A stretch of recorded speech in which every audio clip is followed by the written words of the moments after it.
السلام عليكم ورحمة الله وبركاته. أهلا وسهلا بحضراتكم ورب تكونوا بخير. قبل أي حاجة كل سنة وأنتم طيبين بمناسبة عيد الفطر المبارك. ربنا يعيده علينا يا رب كلنا بالخير وبالصحة والسلامة يا رب العالمين. النهاردة هنتكلم عن حصاد اليوم في البطولات الأفريقية للأندية، وعن اختيارات حسام حسن والوقت اللي اختار فيه حسام حسن وأعلن فيه القائمة ليلة مباراة الزمالك المصيرية في البطولة الكونفدرالية.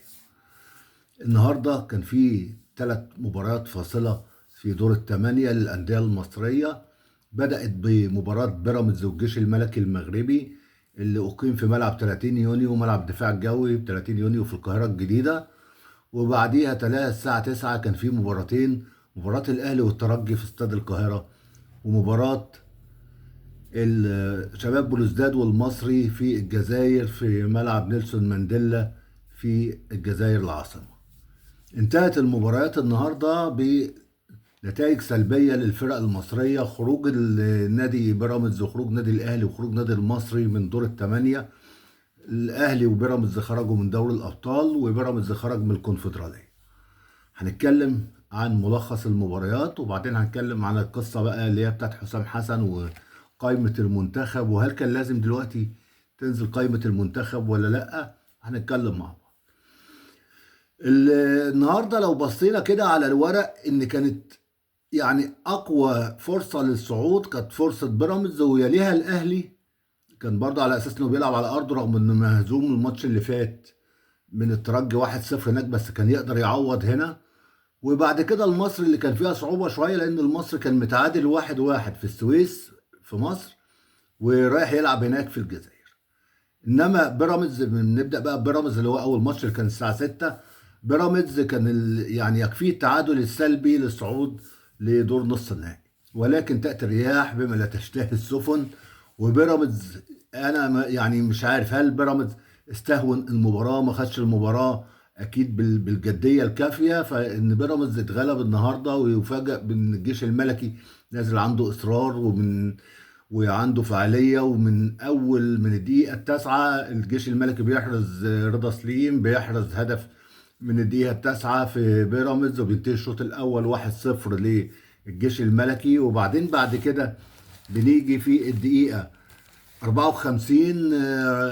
ربيع حريمات بيحرز الهدف الثاني لبيراميدز في الدقيقة 54 من ركنية اللي رفعها رضا سليم. رضا سليم على فكرة لعيب الأهلي المعار للجيش الملكي، واللي الأهلي بيدفع جزء كبير جدا من عقده رغم إن هو معار. هو اللي بيحقق الفارق وبيحدث الفارق وبيتسبب من ضمن الأسباب القوية جدا في فوز الجيش الملكي النهاردة على بيراميدز والصعود لنص النهائي. بعد كده بيحرز فيستون مايلي، بيحرز في الدقيقة 62 هدف بيراميدز من رفعة من محمد الشيبي، قابلها على طول على الطاير يحرز منها الهدف في الدقيقة 62. وبعد كده ما بيراميدز ما يقدرش يعوض، ما يقدرش يتعادل او ويكسب، لان كان لازم يكسب، لان طالما عدت النتيجة 1-1 لازم التعادل بأي نتيجة بعد فوق ال1-1 كان هيبقى في صالح الجيش الملكي. ما قدرش بيراميدز يحسم المباراة وانه يفوز بالمباراة ويخرج بيراميدز من دور الثمانية اللي هو حامل اللقب البطولة وحامل لقب بطولة دوري أبطال أفريقيا والسوبر الأفريقي. بيخرج من البطولة في يعني يوم حزين للأندية المصرية. نيجي بقى بعد كده على ماتش، هنتكلم على ماتش الأهلي في الآخر لأن في كلام كتير هيتقال فيه. المصري اللي يعتبر لعب ماتش قتالي قوي هناك، ولكن في وجود الجمهور وكده، وقدر شباب بلوزداد يحافظ على النتيجة، على نتيجة التعادل 0-0 اللي هي كانت كافية إنها تصعد بيه لدور الأربعة في الكونفدرالية الأفريقية، لأن هم تعادلوا هنا 1-1. ولو تفتكروا شباب بلوزداد قدر يسجل، كان مغلوب 1-0 هنا في مصر، وقدر يسجل في آخر دقيقة هدف في الوقت الأصلي، في آخر دقيقة في المصري، الهدف اللي هو يعني بوظ كل حسابات المصري وحسابات نبيل الكوكي المدرب. وللأسف يخرج المصري النهاردة من دور الثمانية في الكونفدرالية. هو يعني هنقول عمل اللي عليه النهاردة، بس هو المصري فرط في الفرصة من هنا في القاهرة في ماتش السويس. نيجي بقى عند الأهلي ونتكلم على الأهلي، لأن الأهلي كان فيه كلام كتير قوي يتقال على الأهلي. واللي أنا شفته النهاردة في ماتش الأهلي، اللي أنا تابعت الماتش من أوله لآخره بكل أحداثه. الاهلي نزل الشوط الاول لعب يمكن اقوى شوط من اشواطه طول الموسم، واحرز هدف تريزيجيه في الدقيقه العاشره احرز هدف. والاهلي كان ممكن يفوز اتنين، يعني اتنين تلاته اربعه في الشوط الاول ويحسم الموضوع خالص. ليه؟ ترجي نازل خايف ونازل بيحاول يحافظ على النتيجه، والاهلي نازل عنده اراده وهاجم الترجي وخلاص حصر الترجي في نص ملعبه، وبدأ الاهلي يبقى هو الفعل والترجي رد الفعل. ولكن في الشوط الثاني حصلت مباراة تانية خالص. الترجي بدأ ينزل، بدأ يتجرأ هو على الأهلي، بدأ يغير خالص من سيستم لعبه، بدأ الترجي هو اللي يبدأ يهاجم. وكان في راس الحربة يعني نمرة 22 راس الحربة الأفريقي اللي هو فلوريان دانهو، شاط تسديدة قوية صدها مصطفى شوبير، وكان ده يبدأ يبان إن هو إيه، جرس إنذار.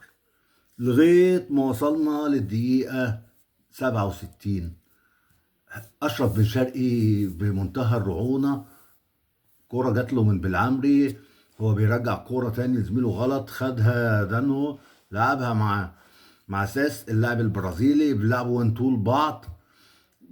حب يطلعها، حب يعمل تاكلينج عليها مروان عطيه، عمل تاكلينج عليها صلحها لدانو، دانو شاطها على طول مباشره من على حدود ال 18 ارضيه على يمين مصطفى شوبير، وعقدت الموقف على الاهلي. الهدف الثاني في الدقيقه، الهدف الاولاني في الدقيقه 68. بقى كده الاهلي عاوز يحرز هدفين كمان عشان يفوز 3-1، لان 2-1 لما هتطبق قاعده الهدف خارج الارض بهدفين هيبقى في صالح الترجي. وبعدين نيجي جايين بعد كده للدقيقه 74، بتيجي ضربة جزاء، هادي رياض بيعمل ضربة جزاء، بيحاول يعمل تاكلينج على مهاجم الترجي. مهاجم الترجي هو ما لمس الكورة هادي رياض، ومهاجم الترجي عدى بالكورة. المهم حسب الحكم ضربة جزاء، والفار أكد له إنها ضربة جزاء. دخل محمد أمين طوجاي أحرز منها الهدف الثاني للترجي. بعد كده مروان عثمان اوتاكا بيحرز، اللي كان نزل بديل، بيحرز من ضربة ركنية، بيحرز من ضربة رأس اتلعبت له الكرة من ضربة ركنية، بيحرز هدف الأهلي في دقيقة 84، هدف الثاني وهدف التعادل للأهلي. لعب ضربة رأس وهو في حدود في منطقة الستة ياردة، جت في حمزة الجلاصي كده ودخلت يعني وغيرت اتجاهها ودخلت في المرمى، وأصبحت النتيجة 2-2. ولكن في الوقت ده الاهلي فاقد السيطره خالص، والترجي بيلعب بقى بهدوء، ونزل يوسف المساكني اللاعب التاريخي في المنتخب التونسي، وبدأ يلعب الكرة فيه ثقة أكتر، خدوا الثقة خلاص وتجرأهم. ومن ضربة ركنية في يوسف المساكني في الدقيقة 94، يوسف المساكني بيرفع الكرة، مدافع الأهلي بيحاول يطلع الكرة بضربة رأس، فهو هيئها لحمزة الجلاصي. حمزة الجلاصي اللي هو المدافع كان ساعتها طالع في الضربة الركنية، وجهها بضربة رأس في المقص اليمين على يمين مصطفى شوبير، خدت ايده ودخلت الهدف الثالث، وتنتهي المباراة 3-2، نتيجة مدوية وخروج للأهلي بعد هزيمة في المباراتين، هزيمة 1-0 في تونس، هزيمة 3-2 في مصر، وأول هزيمة للأهلي من الترجي في استاد القاهرة، وخروج الأهلي من دور الثمانية. اللي حصل النهارده ايه؟ انا في رايي الشخصي ان الاهلي، الاهلي عنده مشاكل كتير قوي في خط الوسط وفي الدفاع. اي فرقه بتهاجم الاهلي وما بتخافش وما بتكشش قدام الاهلي بتبقى تقدر تسجل في الاهلي، وبتقدر تخلي الاهلي كمان يفقد التركيز ويفقد السيطره على اللعب. انما لما اي فرقه بتنكمش قدام الاهلي، لا، الاهلي ممكن يحرز اهدافه، ممكن يكسب. وكان ممكن الاهلي في الشوط الاول في ظل الانكماش اللي عمله الترجي، كان ممكن الاهلي ينهي المباراة ويحسم الصعود بتاعه بانه يحرز هدفين 3-4. كان مهيأ جدا، وكان في فرص كتير جدا للاهلي في الشوط الاول، وكان في سيطرة كاملة جدا للاهلي في الشوط الاول. في الشوط الثاني زي ما قلنا حصل العكس بقى، لما بدأ الترجي يبدأ يمسك كورة ويبدأ يهاجم، بدأ هو اللي يبقى الشوط الثاني يبقى هو اللي فرصه اكتر، ويحرز 3 اهداف، وان كان غير كمان كان في كور خطرة تاني، ويصعد للدور قبل النهائي. المهم بقى عاوزين نتكلم في حاجه كمان بالنسبه للزمالك. بكره لازم الزمالك، خلاص هو كمان الماتش كمان ساعات، خلال ساعات لازم الزمالك ياخد عبره، بالذات من الماتشات اللي حصلت النهارده ومن النتائج اللي حصلت للفرق المصريه النهارده. بيراميدز نفس النتيجه، اهوت 1-1 نفس نتيجه الزمالك بالظبط، لما نزل حاسس ان خلاص هو قرب وان يعني يعتبر يعني قاب قوسين او ادنى زي ما بيقولوا من التأهل لدور نصف النهائي. خسر المباراة وخسر ومعرفش يرجع، ودايما في الماتشات دي الماتش لو هرب منك ما بيعرفش يرجع تاني. وده اللي حصل النهارده مع بيراميدز، ان بيراميدز خسر المباراة، الماتش هرب منه، دخل فيه هدف والتاني على بال ما حب يرجع ما قدرش يرجع تاني. وكان خلاص الفرقة التانية خدت الثقة، اللي هو الجيش الملكي او الفريق عموما اللي بيتقدم عليك بيبدأ ياخد عليك الثقة. كده خلصنا، وان شاء الله نشوف الزمالك النهارده يحفظ وجه الفرق المصريه ان شاء الله، ويكسب النهارده توج كونغولي ويوصل لدور قبل النهائي في الكونفدراليه، عشان لو وصل هيلاعب شباب بلوزداد الجزائري اللي هو فاز على المصري وصعد لدور قبل النهائي. في حاجه بقى كنت عاوز اتكلم عليها، الكابتن حسام حسن مدير الفني للمنتخب المصري النهارده بعد الماتشات بتاعت الماتشات الأفريقية أعلن القائمة بتاعت منتخب مصر عشان المعسكر القادم لكأس العالم. وللأسف هو أعلن القائمة وفيها استبعادات وكده، وفيها لعيب، والزمالك لسه هيلعب مباراة مصرية هيلعبها كمان ساعات.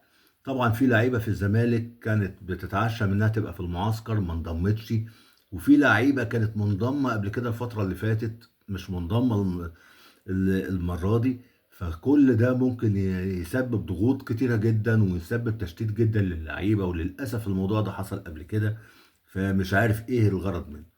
يعني هنقول مثلا ان محمد صبحي كان موجود، ومحمد شحاتة كان موجود، محمد اسماعيل كان موجود، ادي ثلاثي كانوا موجودين في القائمة في بطولة افريقيا، بطولة كأس الأمم الأفريقية. الثلاثة مش موجودين في القائمة الجديدة، رغم ان الثلاثة بيلعبوا والثلاثة موجودين والثلاثة مش مصابين.